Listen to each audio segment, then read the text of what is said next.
Hey, so you're at CSM and you're having a blast, have fun this weekend, but while you're there, keep these three things in mind so you don't fall into the conventional medical model and feed into the system that they're going to be feeding you to this weekend.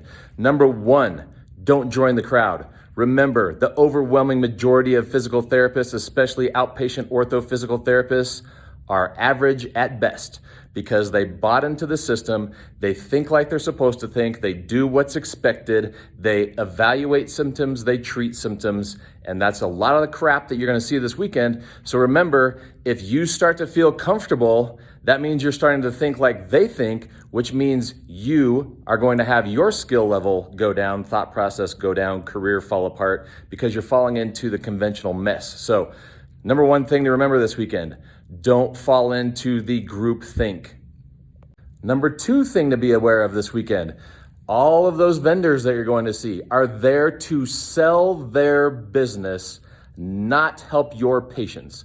The overwhelming majority of the things that you're going to see vendors doing is cupping, needling, theragunning, hyper ice garbage, K-tape, rock tape, all physical therapy fuckery that is there to make them money, make you feel cool, but do absolutely nothing to get to the patient's root cause, reverse the patient's root cause, and give your patients functional results. Remember, you didn't go to school for 7 years to make people feel better. They're not coming to you to feel better. They're coming to you to get better on a physiological level so they can function normally. And what you're gonna see in Vendors Row is physical therapy fuckery that concentrates on symptom modification. Number three, resist the urge to fall into evidence-based practice and research. You don't need it. If you are there because you're a PT student, you should be going back to your PT school and asking the hard questions to your professors. How are you teaching me to learn the scientific fact that we have in our physiology books, that we have in our anatomy books? How are you teaching me how to apply that in the clinic?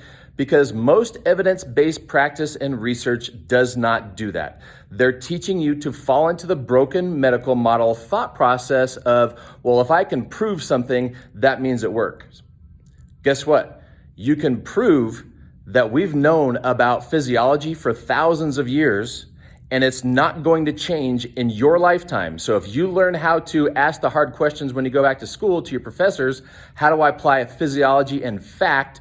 You don't need to go down the road of evidence-based practice.